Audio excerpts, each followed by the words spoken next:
안녕하세요. 조선특파원입니다. 북한 현송월의 남편 박시철 중자가 숙청되었다는 주장을 의심케 하는 보도가 나왔습니다.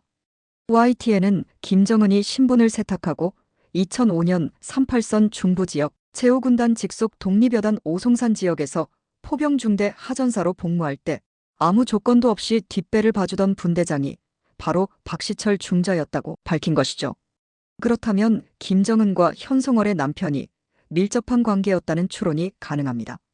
국내 또 다른 언론도 그렇게 보도한 적이 있었죠. 조선특파원은 현송월 남편의 실종설에 대해 다시 추적해 보겠습니다. 끝까지 시청해 주시죠. 탈북 후 국내 한 언론사에서 20여 년째 보도활동을 하고 있는 주성아 기자가 5년 전 특종을 한 것이 있습니다. 그동안 남한 정보당국에서조차 북한 노동당 선전선동부 부부장이자 모란봉악단 단장인 현송월의 남편이 누구인지 여전히 신원 파악을 하지 못하고 있었을 때 주 기자가 남편의 실존 사실을 국내 최초로 보도했던 것이죠. 하지만 그 남편은 2021년 중반부터 현재까지 4년간이나 국내 정보당국의 안테나에서 다시 사라졌습니다. 그의 존재가 궁금한 것은 김정은의 후계 구도를 예측하는데 현송월과 그의 아들이 중요한 변수가 될 수 있기 때문이죠. 국내 북한 관련 일부 전문가들은 김정은과 현송월 사이에는 김용주라는 10대 후반의 아들이 있다는 사실을 꾸준히 제기해온 상태입니다. 이에 조선특파원TV에서는 북한의 KGB라고 불리는 창광분 주소 심리공작원 출신 탈북민을 어렵게 만나게 됐습니다. 창광분 주소는 조선노동당 핵심 관계자들을 실시간으로 감청 감시하는 김정은 직속 비밀 조직이죠. 그와 함께 4년 전 사라진 현송월의 남편에 대한 실종 사연을 추적해보기로 하겠습니다. 현송월의 남편이 사라지기 전 그가 북한 권력층에 던진 승부수는 과연 무엇이었는지, 그가 남자 대 남자로서 군 복무 시절 부하였던 김정은에게 도전장을 던진 것이 맞다면 과연 그는 어떤 생각을 했던 것인지 소상히 말씀드리기로 하겠습니다.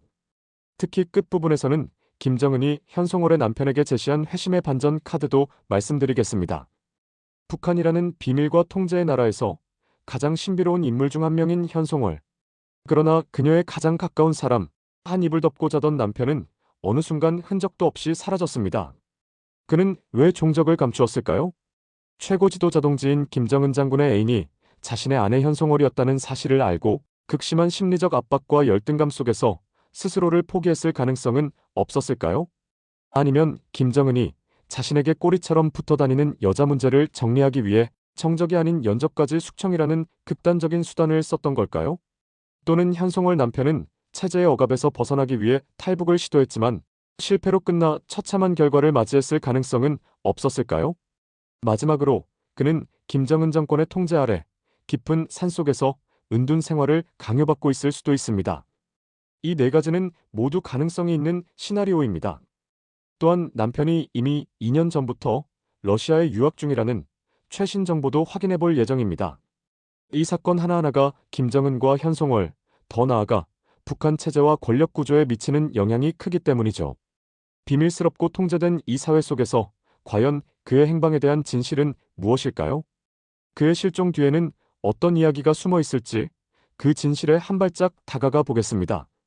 최고 지도자 동지의 애인이라는 현송월은 북한에서 가장 주목받는 인물 중 한 명입니다. 그녀는 김정은이 직접 창단하고 이름까지 지은 모란봉악단의 단장으로 김정은 정권의 핵심 문화 선전 기관을 이끄는 상징적인 존재인데요. 모란봉악단은 단순히 음악 그룹이 아니라 북한의 사회주의 체제 홍보와 주체 사상이라는 정치적 메시지를 대외적으로 전달하는 도구로 활용됩니다. 어디 그뿐인가요? 현송월은 정치적으로도 남한의 차관급인 노동당 선전선동부 부부장으로 김정은의 수행비서 역할까지 하고 있습니다. 김정은의 가장 가까운 거리에서 특별한 신임을 받고 있는 현송월이 주요 국가행사 진행과 국제적 주목을 받는 공연에서 핵심 역할을 맡고 있는 것은 당연한 것이죠. 이는 북한 내부에서도 극히 드문 사례로 그녀가 정권 내에서 얼마나 특별한 위치에 있는지를 보여주는 증거입니다. 그러나 현송월의 남편은 그녀와는 대조적으로 거의 알려지지 않은 인물입니다. 남한에는 그의 이름조차 공개된 적이 없었죠. 그러다 4년 전 그의 이름이 박시철이고 북한 체육부대인 727사단 당위원회 조직부 지도원이라는 결코 높지 않은 계급과 직책이 주성아 기자에 의해 간신히 확인됐을 뿐입니다. 북한군 계급으로는 당시 중저라고 하는데 남한으로는 중령 정도에 해당합니다. 북한 내 고위층이 아닌 출신성분이 미미한 사람의 시점에서 보더라도 영향력이 거의 없는 미미한 인물로 여겨집니다. 또한 그의 존재는 현송월과의 관계에서만 조명될 뿐 개별적인 업적이나 역할은 전혀 드러나지 않았죠. 다만 이들의 관계는 북한 사회의 계급적 특성과 강한 남성 중심적 문화를 고려할 때 매우 이례적으로 보입니다. 북한은 전통적으로 남성이 가정을 이끄는 중심적인 위치에 서야 한다는 가부장적 가치관을 강하게 유지해왔죠. 하지만 현송월과 남편의 관계는 이를 정면으로 거스릅니다. 아내인 현송월은 모란봉악단의 단장, 대좌, 노동당 후보위원을 거쳐 노동당 부부장으로 김정은과 함께 북한의 대표적 공식 행사에 등장하는 정치적 인물입니다. 반면 남편 박시철 중자는 중급장교로 상대적으로 낮은 계급에 머물러 있습니다.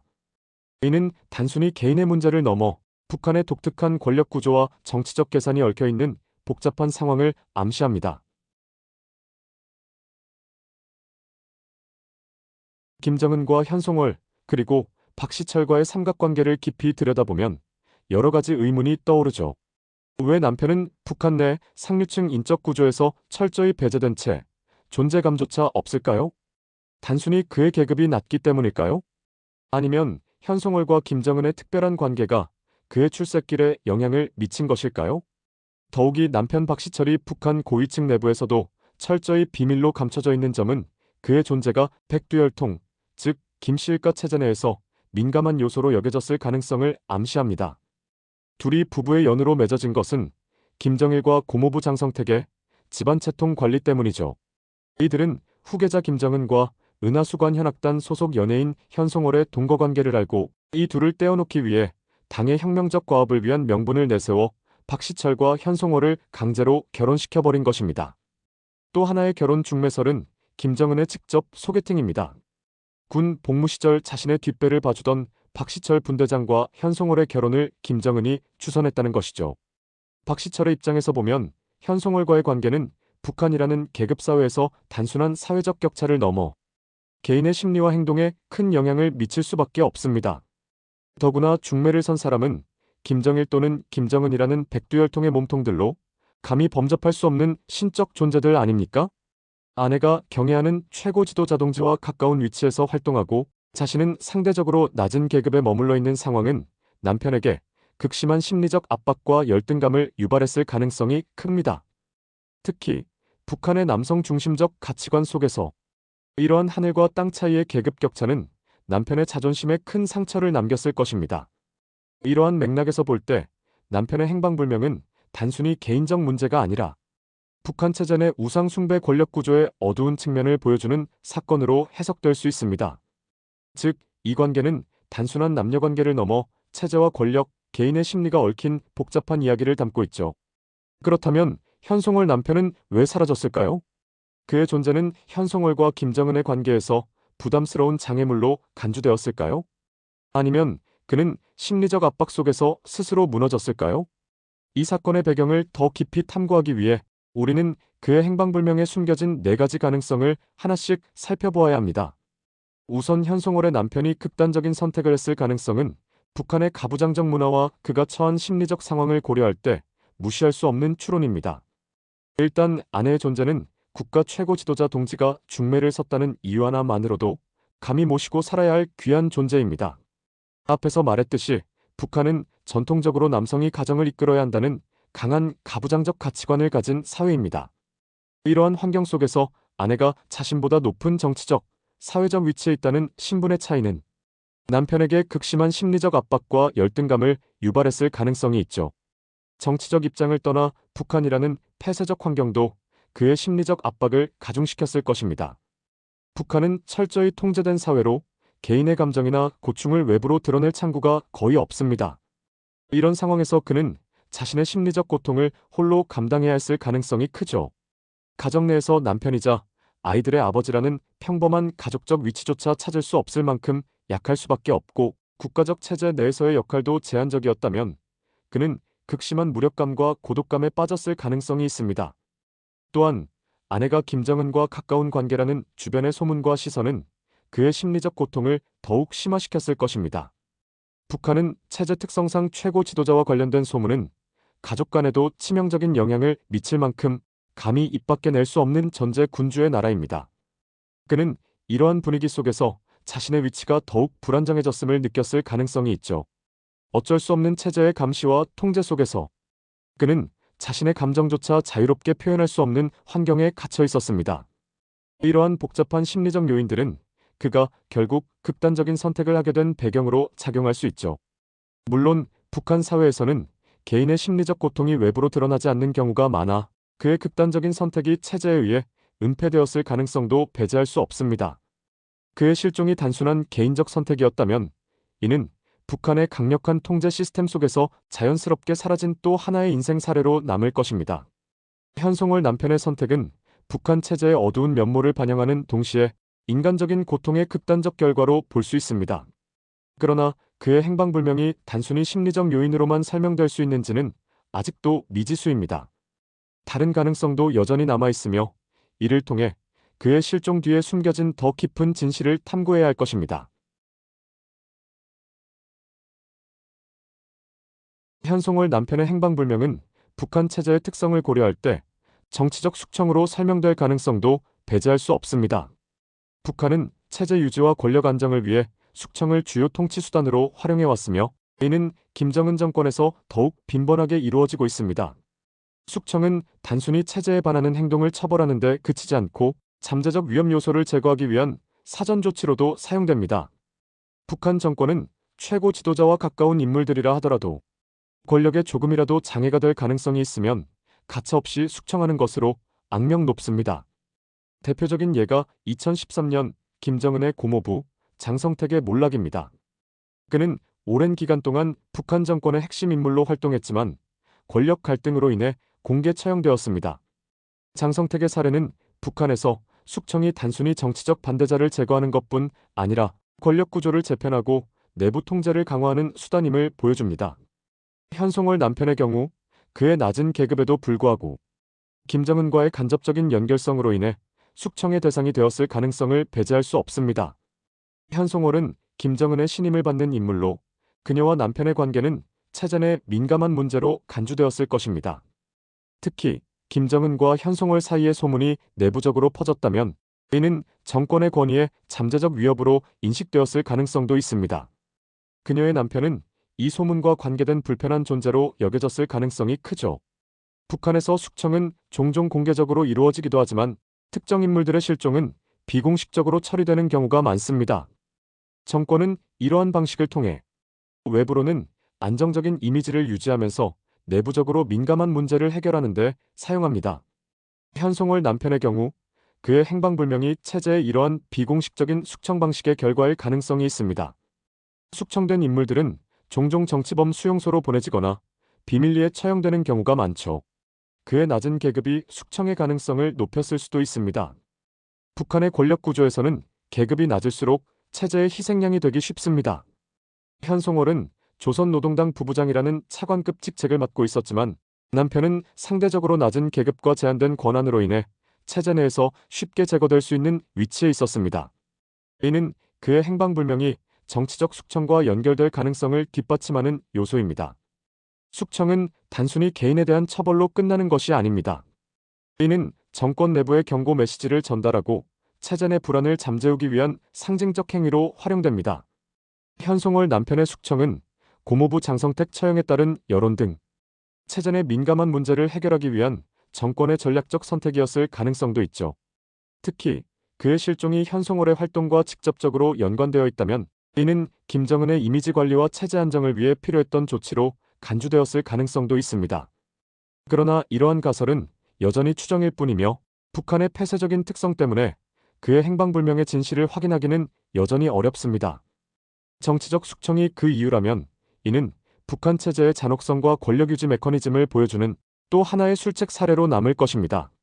현송월 남편의 사례는 북한 정권의 통제와 숙청 전략이 개인의 삶과 관계에 어떤 영향을 미치는지를 잘 보여주는 상징적 사건이라 할 수 있죠. 세 번째는 현송월의 남편이 해외 망명 또는 탈북을 시도했으나 실패했을 가능성도 고려할 수 있습니다. 북한의 고위층 인사들 중에서도 체제에 대한 불만이나 개인적인 이유로 탈북을 시도하는 사례가 종종 나타나고 있습니다.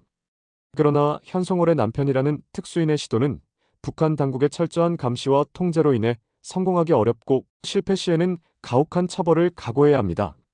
북한은 탈북민이 크게 늘어나자 국경 지역의 지뢰를 매설하고 감시 카메라를 설치하는 등 탈북을 방지하기 위한 강력한 조치를 취하고 있습니다. 그럼에도 불구하고 경제난과 정치적 억압으로 인해 목숨을 걸고 탈북을 시도하는 주민들이 계속 늘어나고는 있죠. 특히 고위층 외교관들의 경우 해외 근무 중 망명을 시도하는 사례도 보고되고 있습니다. 예를 들어 2016년 영국 주재 북한 대사관의 태영호 공사, 또한 2023년 11월 쿠바 주재 북한 대사관의 리일규 정무 참사가 가족과 함께 망명한 사례가 있습니다. 현송월의 남편이 이러한 망명 또는 탈북을 시도했으나 실패했다면 북한 당국에 의해 체포되어 행방불명된 상태로 남아있을 가능성은 당연합니다. 북한에서는 탈북 시도가 발각되면 정치범으로 간주되어 정치범 수용소에 수감되거나 심한 경우 처형에 이르기도 합니다. 따라서 그의 실종이 이러한 시도와 관련되어 있을 가능성을 배제할 수 없습니다. 북한 당국은 체제 유지를 위해 잠재적 위협이 될 수 있는 인물들을 사전에 통제하는 전략을 사용합니다. 이러한 통제는 정치범 수용소 수감, 특정 지역으로의 강제 이주 또는 사회로부터의 격리 형태로 나타납니다. 특히 고위층 인사나 그 가족이 연루된 경우 외부에 알려지는 것을 막기 위해 은밀하게 처리되는 경우가 많습니다. 현송월은 김정은과 가까운 관계로 알려져 있으며 이는 그녀의 남편에게도 영향을 미쳤을 가능성이 있습니다. 만약 남편이 이러한 상황에서 체제에 불만을 표명하거나 부적절한 행동을 했다면 북한 당국은 이를 문제시하여 그를 강제 격리하거나 은둔하도록 조치했을 것입니다. 이러한 조치는 체제의 안정을 유지하고 내부 정보를 통제하려는 북한의 전략과 일치합니다. 네 번째는 강제 수용소가 아닌 격리나 은둔 상황입니다. 북한의 폐쇄적인 사회 구조와 정보 통제는 이러한 격리나 은둔 상황을 외부에서 파악하기는 실제 어렵습니다. 따라서 현송월의 남편이 현재 강제 격리 상태에 있거나 자발적으로 은둔 생활을 하고 있더라도 이에 대한 정확한 정보를 얻기는 매우 어렵습니다. 그러나 이러한 가능성은 북한의 정치적 통제 메커니즘과 인권 상황을 고려할 때 충분히 현실적인 시나리오로 볼 수 있습니다. 북한 창광분주소 심리공작원 출신으로서 앞서 논의한 네 가지 가능성을 다시 한번 정리해 보겠습니다. 첫째는 심리적 요인으로 인한 극단적 선택 가능성입니다. 북한의 가부장적 사회 구조에서 아내의 높은 지위는 남편에게 심리적 압박을 줄 수 있습니다. 그러나 남한 정보당국에서는 이러한 개인적 선택이 국가 차원에서 은폐되었을 가능성은 낮게 보고 있습니다. 둘째는 정치적 숙청입니다. 공개든 비공개든 북한 정권은 권력 유지를 위해 숙청을 자주 활용합니다. 특히 최고 지도자와 가까운 인물들은 잠재적 위협으로 간주될 수 있습니다. 그러나 현송월의 남편이 김정은과의 인연으로 오히려 신임을 받았다는 일부 주장도 있어 이 가능성도 남한에서는 확실하게 보지 않습니다. 셋째는 해외 망명 시도 또는 탈북 실패입니다. 북한 고위층의 탈북 시도는 드물지만 만약 시도했다면 실패 시 가혹한 처벌이 따릅니다. 그러나 현송월의 남편이 이러한 시도를 했다는 구체적인 증거는 현재 없습니다. 다만 2년 전부터 러시아에 유학 중이라고 북한 통신원이 최근 전해준 정보는 우크라이나 전쟁 파병과 맞물려 계속 추적해볼 예정입니다. 넷째는 강제 격리 또는 은둔 생활입니다. 북한은 민감한 인물을 격리하거나 은둔시키는 사례가 있습니다. 현송월의 남편이 이러한 조치를 당했을 가능성을 고려할 수 있습니다. 이제 김정은이 현송월의 남편에게 던진 회심의 반전카드를 소개하겠습니다. 놀라지 마십시오. 2020년 연말에 북한 군부대 체육팀을 총괄하는 727사단의 사단장 후보로 현송월 남편인 박시철 중좌를 명단에 올렸다는 사실입니다. 남한도 마찬가지지만 사단장은 보통 별 2개 장군이 맞습니다. 아무리 계급이 낮아도 별 하나 정도는 달아야 사단장이 될 수 있죠. 당시 북한 727사단의 사단장은 이종무 중장이 맡고 있었습니다. 하지만 71세 고령으로 병으로 쓰러지는 일이 벌어졌고 그 후임자를 찾아야 했습니다. 2명이 복수 후보로 올랐는데 그중 1명이 바로 7.27 당위원회 조직부 지도원 박시철이었다는 것이 탈북 언론인 주성아 기자의 말입니다. 사실이라면 내부 승진이라는 명목으로 현송월 남편이 추천된 것이죠. 또 다른 한 사람은 체육계 인물인 김광민 여자축구팀 감독이었습니다. 사단장을 부대원들이 투표로 뽑는 것이 아닌 이상 보통처럼 인민무력성, 즉 국방성에서 사전에 내정하여 김정은에게 보고된 상태였죠. 현송월 남편이 사단장이 되고 김광민 여자축구팀 감독을 부사단장에 임명한다는 것이 기본 아니었습니다. 모두 그렇게 될 것으로 예상했는데 막상 그런 소문이 돌자 군대 내부는 물론 당과 내각에서도 갑자기 수근수근 말들이 퍼져나갔습니다. 사단당위원회 조직지도원은 기껏 중좌 편제인데 곧바로 중장 편제인 사단장이 오른다는 것이 말이 되냐? 아무리 현송월의 뒷배가 커도 체육에 대해서 잘 모르는 사람이 군 체육사단장이 되는 것은 아니지 않냐 등 부정적 여론으로 사단장 인사가 몇 달 연기되는 사이 알아 누워있던 리종무 사단장이 병을 털고 일어나 다시 부대에 복귀하는 바람에 사단장 인사는 없던 일이 됐습니다. 남한에는 잘 알려지지 않았지만 북한군 7.27 사단장은 북한에서 최고의 꿀보직이라고 합니다. 남한에서는 휴전협정일인 7월 27일을, 북한에서는 전승기념일로 치르는 명절인데 김정은 체제 들어와서 공휴일로 지정되었습니다. 그러다 보니 중앙당 간부 차량도 김정일 생일 216으로 시작되는 번호를 727로 바꾸는 등 아무튼 김정은이 제일 좋아하는 숫자라고 합니다. 그런 7.27 사단은 국방성 소속 1군인 4.25 체육단과 2군인 소백수체육단, 호위총국 소속인 이명수체육단, 각 군단 체육단 등 북한 군부대 체육단들을 총괄하는 조직입니다. 따라서 7.27 사단장은 북한군 체육상이라고 할 수 있죠.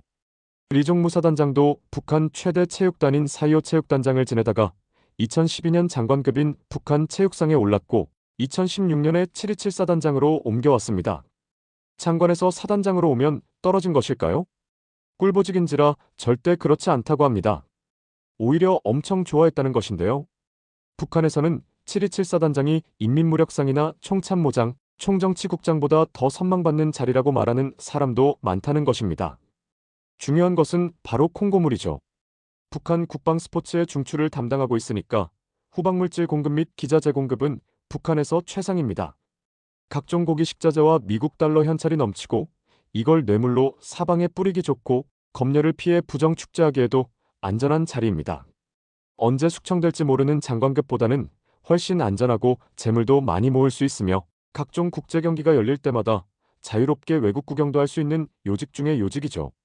한때 인민보안상을 지내다가 노동당 군사부장이 된 최부일이 7.27 사단장을 지냈는데 이 인물이 군 부총참모장으로 승진하자 오히려 불만을 품고 사단장 전용차 벤츠키를 가지고 탈환하 화제가 됐던 일이 있을 정도입니다. 2015년 꾸벅꾸벅 졸다 숙청된 것으로 국정원이 발표한 현영철 전 북한군 총참모장도 7.27 사단장 자리를 그렇게 탐냈다고 합니다. 그가 사단장이 됐다면 아직 살아있었을 것인데 당시 리정무 사단장이 워낙 유머러스한 언변술로 김정일과 고용희의 총애를 한몸에 받았던 사람인지라 모두가 그의 벽을 넘지 못했다는 것입니다. 그러니 남한의 중령급인 박시철 중자가 갑자기 7.27 사단장에 오른다는 것은 무리가 있었겠죠. 특히 그가 김정은의 애인이었던 현송월의 남편이라고 하면 아무리 김정은이라고 하더라도 이해관계가 있는 인물로 비춰지기 때문에 리종무 사단장이 병가를 내고 있는 사이 전격적으로 임명할 수는 없었을 겁니다. 하지만 박시철 중좌에게는 신분 상승의 기회가 일거에 사라진 것입니다. 특히 세상에서 말하는 마누라 문제와 김정은 문제는 물론 자신을 현송월과 강제 결혼시킨 조선민주주의인민공화국의 일방적 처사와 화해하고 보상까지 받을 수 있었던 자존심마저 물거품이 돼버린 것입니다. 오히려 더 우스운 꼴이 됐죠. 이제 저의 개인적 의견을 말씀드리겠습니다. 저는 북한의 1인 독재 정권 체제의 잔인성과 김정은의 비윤리적 행태를 고려할 때 현송월의 남편이 극단적 선택을 했을 가능성을 여전히 매우 높게 보고 있습니다. 아무리 아내가 잘났어도 북한은 가부장적 가족 구조를 지니고 있으며 남성이 가정의 중심 역할을 수행해야 한다는 것이 일반적 체제이고 표준입니다. 그러나 현송월은 모란봉악단 단장으로서 최고 지도자 동지 김정은의 신임을 받으며 북한 사회에서 높은 지위를 차지하고 있습니다. 반면 남편 박시철 자신은 상대적으로 낮은 계급에 머물러 있으며 이는 그에게 심리적 압박과 열등감을 유발했을 가능성이 큽니다. 특히 세상의 입방아에 오르내리는 김정은과 현송월 사이의 특별한 관계는 남편에게 더욱 큰 모욕감과 무력감을 안겨주었을 것으로 예상됩니다. 김정은은 자신의 권력을 이용해 현송월을 옆 좌석에 앉히고 곁에 두고 있으니 이는 남편의 입장에서 볼 때 아내를 빼앗긴 것과 다름없습니다. 이러한 상황은 남편에게 극도의 심리적 고통을 주었을 것이며 결국 극단적인 선택으로 이어졌을 가능성이 높습니다. 북한 정권의 잔인성과 비도덕성은 이러한 개인의 비극을 오히려 선전용으로 더욱 부각시키기도 합니다. 김정은은 자신의 욕망을 충족시키기 위해 타인의 삶을 파괴하는 것을 서슴지 않았으며 이는 그의 비윤리적이고 비도덕적인 통치 성향을 보여줍니다. 또한 이러한 행태는 북한 사회 전반에 걸쳐 만연한 인권 유린과 폭압적인 통치 방식으로 이어지고 있습니다. 결론적으로 현송월 남편의 극단적 선택은 북한 정권의 잔인성과 김정은의 비윤리적 행태로 인해 초래된 비극적인 사건으로 볼 수 있습니다. 여러분, 잘 들으셨나요? 이상은 북한의 KGB라고 불리는 창광분 주소 공작원 출신 탈북자의 분석입니다. 오늘 영상이 흥미로우셨다면 조선특파원TV의 구독자가 되어 주십시오. 감사합니다.